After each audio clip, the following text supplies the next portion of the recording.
മത്തായി സുവിശേഷം 18-ാം അധ്യായം അതിന്റെ 4-ാമത്തെ വാക്യത്തിൽ തങ്ങളിൽ ആരാണ് വലിയവൻ എന്ന് ശിഷ്യന്മാരുടെ ഇടയിൽ ഒരു തർക്കമുണ്ടായപ്പോൾ ഒരു ശിശുവിനെ അടുക്കൽ വിളിച്ചിട്ട് യേശു ക്രിസ്തു ഇങ്ങനെ പറയുകയാണ്, ഈ ശിശുവിനെ പോലെ തന്നെത്താൻ താഴ്ത്തുന്നവനാണ് സ്വർഗത്തിൽ ഏറ്റവും വലിയവൻ.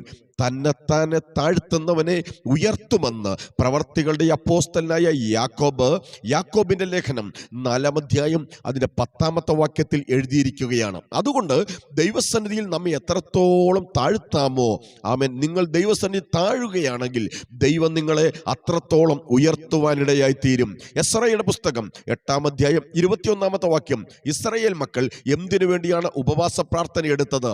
തങ്ങളുടെ ദൈവത്തിന്റെ സന്നിധിയിൽ തങ്ങളെ തന്നെ താഴ്ത്തേണ്ടതിനും തങ്ങൾക്കും തങ്ങളുടെ സർവ്വസമ്പത്തിനും കുഞ്ഞുകുട്ടികൾക്കും ഒരു ശുഭയാത്ര ദൈവത്തോട് ചോദിക്കേണ്ടതിനും വേണ്ടി അത്രേ അഹവാ അറ്റരികത്ത് വെച്ച് അവർ ഒരു ഉപവാസം പ്രസിദ്ധം ചെയ്തത്.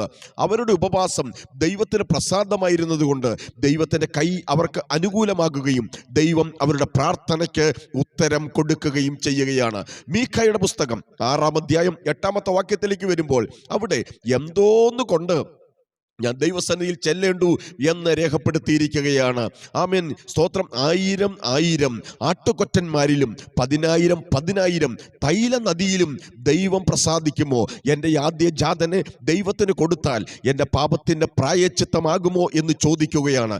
ദൈവം അതിന് മറുപടി കൊടുക്കുന്നത്, മനുഷ്യ, നല്ലതെന്തെന്ന് ദൈവം നിനക്ക് കാണിച്ചു തരികയാണ്. നീ ന്യായ തൽപരനായി ദയാ തൽപരനായി ഇരിക്കുക മാത്രമല്ല, നിന്റെ ദൈവത്തിൻ്റെ സന്നിധിയിൽ നീ താഴ്മയോടെ നടക്കണമെന്നത്രേ ദൈവം ആഗ്രഹിക്കുന്നത്. താഴ്മ എന്നുള്ളത് ഒരു ചെറിയ വിഷയമല്ല, അതൊരു വലിയ വിഷയമത്രേ.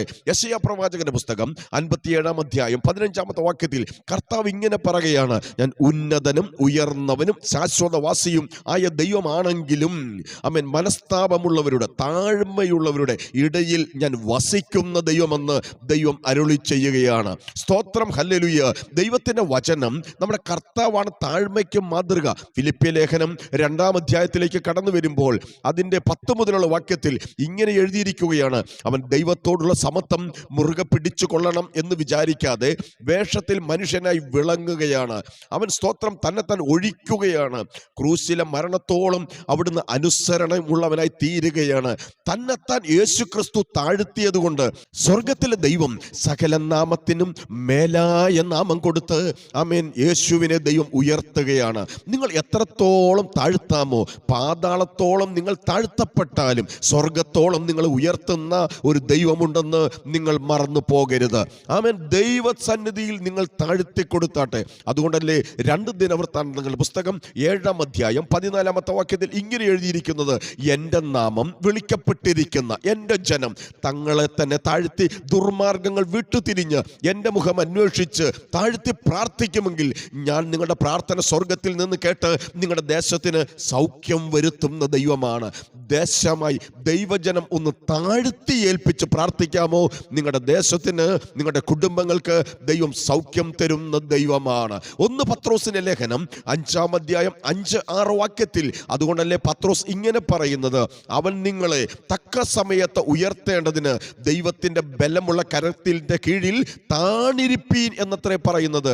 താഴ്ത്തിക്കൊടുക്കുന്നവനെ തക്ക സമയത്ത് ഉയർത്തുന്ന ഒരു ദൈവമുണ്ടെന്ന് മറന്നു പോകരുത്. ദൈവം താഴ്ത്തിക്കൊടുത്തവരെ ഉയർത്തിയ, താഴ്ത്തിക്കൊടുത്തവരെ മാനിച്ച, താഴ്ത്തിക്കൊടുത്തവരെ അനുഗ്രഹിച്ച ഒരു പട്ടിക ദൈവവചനത്തിൽ നമുക്ക് വായിക്കാൻ കഴിയുന്നുണ്ട്. ദാനിയേലിന്റെ പുസ്തകം 10-ാം അധ്യായം 12-ാമത്തെ വാക്യത്തിൽ 21 ദിവസക്കാലം ഉപവാസത്തിലും പ്രാർത്ഥനയിലും ഇരുന്ന ദാനിയേലിനോട് സ്വർഗത്തിൽ ദൈവം അരുളി ചെയ്യുകയാണ്, ദാനിയേലേ, നീ താഴ്ത്തുവാൻ മനസ്സുവെച്ച 1-ാം ദിവസം തന്നെ നിനക്കുള്ള പ്രാർത്ഥന എൻ്റെ സന്നിധിയിൽ നിന്നും പുറപ്പെട്ടിരിക്കുന്നു. അഥവാ നിന്റെ പ്രാർത്ഥന 1-ാം ദിവസം കേട്ടിരിക്കുകയാണ്. 21 ദിവസം ഇരുന്ന ദാനിയേലിന്റെ പ്രാർത്ഥന ദൈവം 1-ാം ദിവസം കേൾക്കാനുള്ള കാരണം, 1-ാം ദിവസം മറുപടി കൊടുക്കാനുള്ള കാരണം എന്താണെന്നറിയാമോ? ദാനിയേൽ ദൈവസന്നിധിയിൽ താഴ്ത്തി ഏൽപ്പിച്ചത് കൊണ്ടാണ്. അതുകൊണ്ട് എത്ര വലിയ വിഷയമായിരുന്നാലും, എത്ര വിടുതലില്ലാത്ത വിഷയമായിരുന്നാലും, എത്ര മറുപടിയില്ലാത്ത വിഷയമായിരുന്നാലും ദൈവസന്നിധിയിൽ തന്നെത്താൻ താഴ്ത്തുന്നവനെയൊക്കെയും ഉയർത്തുന്നവനായ ഒരു ദൈവമുണ്ട്. ആ ദൈവസന്നിധിയിൽ ഒന്ന് താഴ്ത്തി കൊടുക്കാമോ? അവിടെ അവിടുന്ന് നിങ്ങളെ ഉയർത്തുന്ന ദൈവമാണ്. വേദപുസ്തകം നാം പഠിക്കുമ്പോൾ ഏറ്റവും ദുഷ്ടനായ ഒരു മനുഷ്യനും ആമേൻ ഇസ്രായേലിന്റെ രാജാക്കന്മാരുടെ ചരിത്രത്തിൽ ഏറ്റവും നീചമായ ഭരണം നടത്തിയ ഒരു മനുഷ്യൻ, അദ്ദേഹത്തിന്റെ പേര് ആഹാബ് എന്നാണ്. അദ്ദേഹത്തിന്റെ ഭാര്യയുടെ വാക്ക് കേട്ട് ഒരു ദുഷ്ടഭരണമാണ് അദ്ദേഹം കാഴ്ചവെച്ചത്. 1 രാജാക്കന്മാരുടെ പുസ്തകം 21 അധ്യായം 25 വാക്യത്തിൽ അങ്ങനെ രേഖപ്പെടുത്തിയിരിക്കുകയാണ്. അതിന് 21 അധ്യായം 27 മുതൽ 29 വരെയുള്ള വാക്യത്തിൽ സ്വർഗത്തിലെ ദൈവം പ്രവാചകനായ ഏലിയാവിലൂടെ ദൂതറിയിക്കുകയാണ്, നിനക്ക് വലിയ ന്യായവിധി വരാൻ പോകുന്നു, നിന്റെ കുടുംബത്തിന് വലിയ നാശം വരാൻ പോകുന്നു എന്നുള്ള ആലോചന കേട്ടപ്പോൾ ഏറ്റവും നീചനായ, ഏറ്റവും ദുഷ്ടനായ, ഏറ്റവും ഇസ്രായേലിനെ കൊണ്ട് അവൻ പാപം ചെയ്യിച്ച ആ ഈസബേലിന്റെ ഭർത്താവായ ആഹാബ് അവൻ ദൈവസന്നിധിയിൽ എന്താണ് ചെയ്തത്? അവൻ വസ്ത്രം വലിച്ചു കീറുകയാണ്, അവൻ പറ്റ രട്ടുടുക്കുകയാണ്, അവൻ സാവധാനം നടക്കുകയാണ്, അവൻ ഉപവസിക്കുകയാണ്. അവൻ ദൈവസന്നിധിയിൽ താഴ്ത്തിയത് കൊണ്ട് ദൈവം ഇങ്ങനെ പറയുകയാണ്, ആഹാബ് എൻ്റെ മുൻപിൽ താഴ്ത്തിയത് നീ കണ്ടോ, അതുകൊണ്ട് നീ പറയണം അവൻ്റെ കാലത്ത് ഒരു അനർത്ഥം അവൻ്റെ ദേശത്ത്, അവൻ്റെ കുടുംബത്തിൽ വരികയില്ല, അവൻ്റെ ജീവിതത്തിൽ വരികയില്ല എന്ന് നീ അവനോട് പറയണം. ഓ, എന്താണ് ഞാൻ പറഞ്ഞു വരുന്നത്? നിങ്ങൾക്ക് മനസ്സിലായി എന്ന് ഞാൻ വിശ്വസിക്കുന്നു. എത്ര വലിയ ദുഷ്ടനായാലും, എത്ര വലിയ നീചനായാലും, അവൻ ദൈവസന്നിധിയിൽ ന്യായവിധിയെക്കുറിച്ചുള്ള സന്ദേശം പ്രവാചകനായ ഏലിയാവിൽ നിന്നും ഗ്രഹിച്ചു കഴിഞ്ഞപ്പോൾ അവൻ താഴ്ത്താൻ, അവൻ രട്ടുടുക്കുവാൻ, അവൻ സാവധാനം നടക്കുവാൻ, അവൻ ഉപവസിപ്പാൻ, അവൻ ദൈവസന്നിധിയിൽ താഴ്ത്തിക്കൊടുക്കാൻ തയ്യാറായതുകൊണ്ട് അവന് വരുത്തുമെന്ന് അരുളി ചെയ്ത അനർത്ഥത്തെക്കുറിച്ച് ദൈവം അനുദപിക്കുകയാണ്. അടുത്ത ഒരു സംഭവം യോശിയാവിന്റെ കാലഘട്ടത്തെ കുറിച്ചുള്ളതാണ്.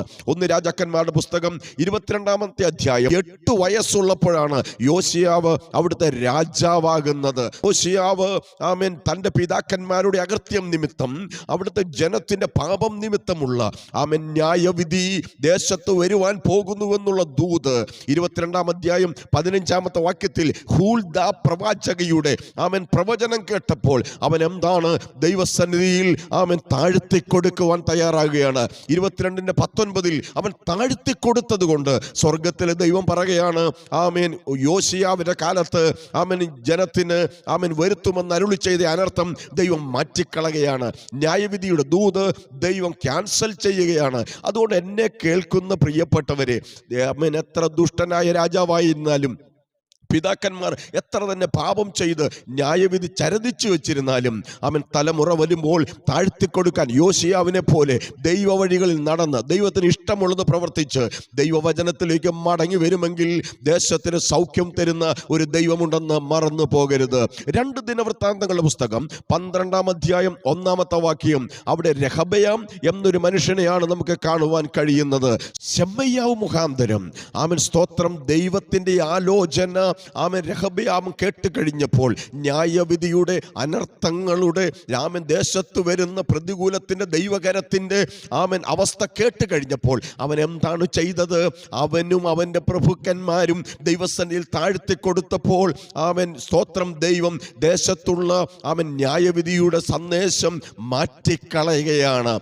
തുടർന്ന് 2 ദിനവൃത്താന്തങ്ങളുടെ പുസ്തകം 33 അധ്യായം അതിന്റെ 1 മുതൽ 7 വരെയുള്ള വാക്യത്തിൽ 12 വയസ്സുള്ളപ്പോൾ മനശ്ശെ രാജാവാകുകയാണ്. അവൻ ദൈവത്തിന് അനിഷ്ടമായുള്ളത് പ്രവർത്തിക്കുകയാണ്. മാത്രമല്ല, അശൂർ രാജാവിൻ്റെ പടയാളികൾ, സേനാധിപതികൾ വന്ന് അവനെ കൊളുത്തിട്ട് പിടിച്ച് ചങ്ങലക്കിട്ട് ബാബേലിലേക്ക് കൊണ്ടുപോകുകയാണ്. ഇനിയൊരു രക്ഷയില്ല, ഇനിയൊരു മറുപടിയില്ല, മടങ്ങിവരവില്ല എന്ന് സ്തോത്രം ആ മനശ്ശെ ചിന്തിച്ചു കാണും. പക്ഷെ അവിടെ ഇരുന്നു കൊണ്ട് അവൻ ദൈവത്തോട് പ്രാർത്ഥിക്കാൻ തുടങ്ങി. ബാബേലിൽ അവൻ ചൂണ്ടയിട്ട് പിടിച്ച, കൊളുത്തിട്ട് പിടിച്ച ചങ്ങലയിൽ കിടന്നപ്പോഴും അവൻ ദൈവത്തോട് അനുദപിച്ച് പ്രാർത്ഥിപ്പാൻ, ഉപവസിക്കുവാൻ, കരയുവാൻ തയ്യാറായപ്പോൾ ദൈവം അവൻ്റെ പ്രാർത്ഥന കേട്ട് അവനെ സ്വന്തം രാജ്യത്തിലേക്ക് മടക്കി വരുത്തി. ദൈവം അവന് രാജ്യത്വം മടക്കി കൊടുക്കുകയാണ്. 2 ദിനവൃത്താന്തങ്ങളുടെ പുസ്തകം 32 അധ്യായം അതിൽ 24 മുതൽ 26 വരെയുള്ള വാക്യം നാം പഠിക്കുമ്പോൾ അവിടെ ഹിസ്കിയാവിനെ കുറിച്ചാണ് കാണുന്നത്. ഹിസ്കിയാവിന് മരണത്തക്കതായ ഒരു രോഗം പിടിക്കുകയാണ്. പക്ഷേ അവൻ ദൈവസന്നിധിയിൽ ചുവരോട് ചേർന്ന് മുഖം തിരിച്ച് കരഞ്ഞപ്പോൾ അവന് ദൈവം ആയുസ്സിനോട് 15 സംവത്സരം സംവത്സരം കൂട്ടിക്കൊടുക്കുകയാണ്. അടുത്ത വാക്യം ഇങ്ങനെ എഴുതിയിരിക്കുന്നു: എന്നാൽ യെഹെസ്കേയാവ് തനിക്ക് ലഭിച്ച ഉപകാരത്തിനനുസരിച്ച് നടക്കാതെ വണ്ണം അവന്റെ ഹൃദയം നെഗളിച്ചു പോകുകയാണ്.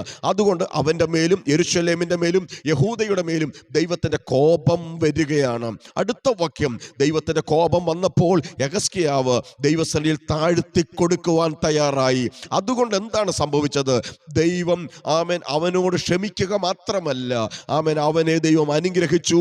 അവന് ദൈവം സമ്പത്തും അനുഗ്രഹവും കൊടുത്തതായി തുടർന്നുള്ള വാക്കുകളിൽ നമുക്ക് കാണുവാൻ കഴിയുന്നുണ്ട്. ഞാൻ എന്താണ് ഓർപ്പിച്ചത്?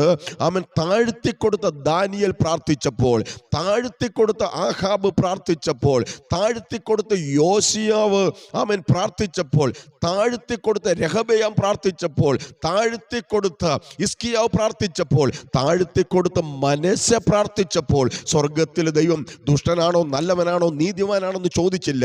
ആര് ദൈവസന്നിധിയിൽ താഴ്ത്തിയാലും, ആര് ദൈവസന്നിധിയിൽ വിനയപ്പെട്ടാലും, സ്തോത്രം, അവരെ അനുഗ്രഹിക്കുന്ന, അവരെ വിടുവിക്കുന്ന, അവരെ ഉയർത്തുന്ന, രക്ഷിക്കുന്ന ഒരു സ്വർഗത്തിലെ ദൈവം ഇന്നും ജീവിക്കുകയാണ്.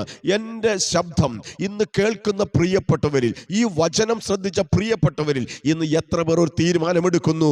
ദൈവമേ, മനുഷ്യന്റെ മുമ്പിൽ ഞാൻ താഴ്ത്തിക്കൊടുത്തില്ലെങ്കിലും, മറ്റുള്ളവരുടെ മുമ്പിൽ ഞാൻ താഴ്ത്തിക്കൊടുത്തില്ലെങ്കിലും, ദൈവസന്നിധിയിൽ ഇന്നു മുതൽ താഴ്മയുള്ള ഒരു ജീവിതം നയിപ്പാൻ, താഴ്ത്തി ദൈവസന്നിധിയിൽ കൊടുക്കുവാൻ എന്നെ തന്നെ ഞാൻ സമർപ്പിക്കുന്നു എന്ന് പറഞ്ഞ് ആര് പ്രാർത്ഥിക്കുമോ, നിശ്ചയമായി ഞാൻ ഒരു കാര്യം പറയുന്നു: 2024 ദൈവം നിങ്ങളെ ഉയർത്താൻ പോകുകയാണ്. ദൈവം നിങ്ങളെ മാനിച്ച് അനുഗ്രഹിക്കാൻ പോവുകയാണ്. ദൈവം നിങ്ങളെ പ്രാർത്ഥനാ വിഷയങ്ങൾക്ക് മറുപടി തരാൻ പോവുകയാണ്. ദൈവം നിങ്ങളെ വിടുവിക്കാൻ പോകുകയാണ്. അതിന് കർത്താവ് നിങ്ങളെ സഹായിക്കട്ടെ. ഞാൻ നിങ്ങൾക്ക് വേണ്ടി പ്രാർത്ഥിക്കാം. പരിശുദ്ധ കർത്താവേ, സ്വർഗസ്ഥ പിതാവേ, വചനം കേട്ട എല്ലാ പ്രിയപ്പെട്ടവരെയും ഐശ്വര്യമായി സഹായിക്കണം. ഞാൻ പിതാവ്, പുത്ര, പരിശുദ്ധാത്മാവിന്റെ നാമത്തിൽ അവരെ ബ്ലസ് ചെയ്ത് പ്രാർത്ഥിക്കുന്നു. കർത്താവ് എല്ലായ്പ്പോഴും പ്രാർത്ഥന കേൾക്കുന്നതിനായി സ്തോത്രം. യേശു ക്രിസ്തുവിൻ വിലയേറിയ നാമത്തിൽ തന്നെ, ആമേൻ. പോൾസ് മിനിസ്ട്രി എന്ന ഈ യൂട്യൂബ് ചാനൽ നിങ്ങൾ ആദ്യമായിട്ടാണ് കാണുന്നതെങ്കിൽ, അല്ല ഇതുവരെയും ഈ ചാനൽ നിങ്ങൾ സബ്സ്ക്രൈബ് ചെയ്തിട്ടില്ലെങ്കിൽ ഇപ്പോൾ തന്നെ അങ്ങനെ ചെയ്യുവാൻ ഞാൻ ഓർപ്പിക്കുന്നു. നിങ്ങൾക്ക് കമൻറ്റ് ചെയ്യാൻ കഴിയും, ഷെയർ ചെയ്യാം, ലൈക്ക് ചെയ്യാം.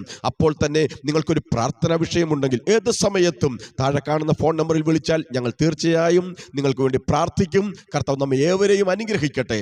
നാളെ കർത്താവ് അനുവദിച്ചാൽ മറ്റൊരു സന്ദേശമായി സമീപിക്കുന്നതുവരെയും അവിടെയും ഇവിടെയും കർത്താവ് സൂക്ഷിക്കുമാറാകട്ടെ. ആമേൻ. God bless U.